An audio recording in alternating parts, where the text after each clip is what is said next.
Corporate records show. March 2, 2020 by Anna von Reitz. For many years now our team has been pointing to the evils of corporations, and not simply specific corporations, but corporations in general. Corporations invite lack of individual accountability and protect wrongdoers by providing bankruptcy protection and limiting liability.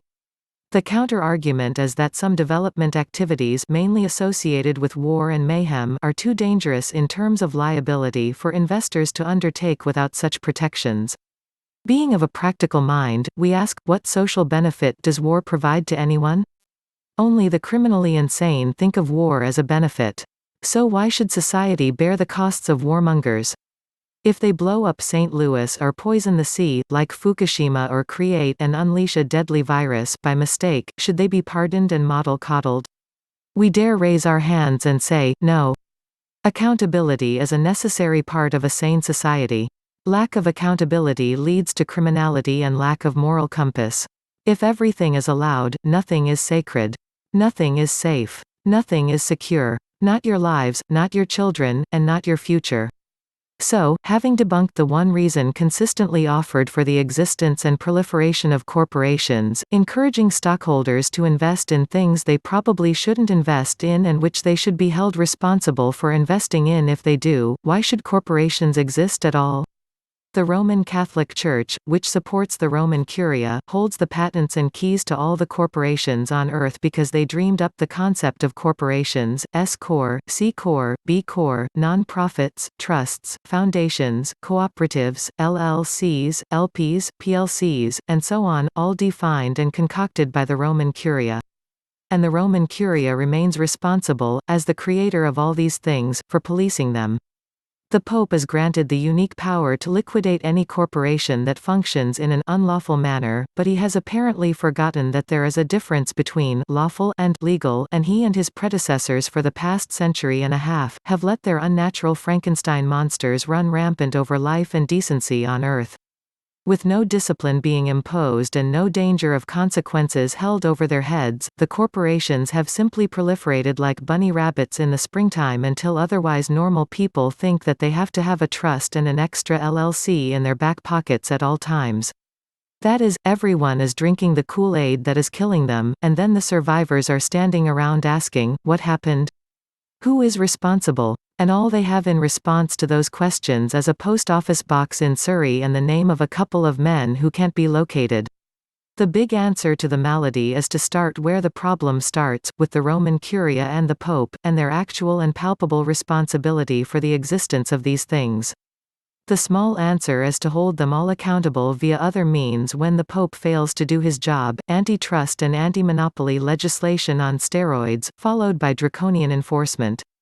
The only way that either of these answers can be applied is via a tidal wave of public awareness and political demand. Believe me, the Pope is not going to take action against his BFFs without a struggle, and the Congress and the state legislatures, which have long been the pawns of corporate self-interest, won't know who to pander to, if the self-interest lobbies of big business disappear. We could start there, with outlawing lobbyist organizations, but then, there would be nothing left of what poses for a government in Washington, D.C. After all, both the Republican and the Democratic parties are nothing but big political lobbyist groups, no different really than the tobacco lobby or the big pharma lobby. When the pigs are in charge of the trough, you know that you are in for a fall, but that is, nonetheless, what we've been stupidly allowing for the past 150 years. So now, we are faced with the necessity of replacing the foreign lobbyist-run government with the actual government owed to the people of this country, but that means waking up 300 million Americans and prodding at least some of them to self-govern, a prospect as foreign to most of them as turtle soup. So, it's either being eaten alive by immoral, unaccountable, legal fictions, or it's getting on our hind legs and demanding accountability from those who are supposed to be acting in the public interest and riding herd on these things, or it's taking action ourselves. Of the three options, one is not survivable, so let's cross that off the list. 2 is difficult to obtain, much less guarantee, because it is so very much more comfortable for the guards to remain asleep and the political hunting dogs to remain curled up by the corporate fire. And 3 isn't exactly popular because it requires thought and work, albeit, at least taking our own action puts us in charge of our own salvation, no longer begging the Pope and the members of Congress to do their duties. With those thoughts in mind, I am going to recommend that you all watch the following video, which explains the extent of the lawlessness and self-interest that the British Crown and the Queen have exercised, and which ties the British government, once again, to the bottom of the coronavirus scandal. Why? Because it turns out that this virus is a British bug, and the result of a peculiarly British fascination with germ warfare. We are invited to ask, what happens when a British bug gets turned loose in China, besides killing thousands, if not millions, of innocent Chinese people and wrecking the global economy? Am I alone in thinking that enough is enough and that the other governments of the world, including our own, need to wake up to the simple fact that I discovered years ago? That the Brits are reliably, consistently, always at the bottom of every dog pile?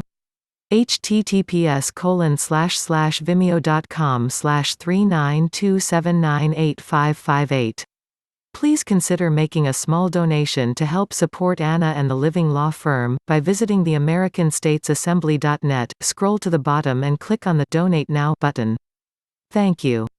If you enjoy having Anna's latest articles made into videos, please consider making a purchase from Ed's website sacredintuitiveelements.com. Thank you.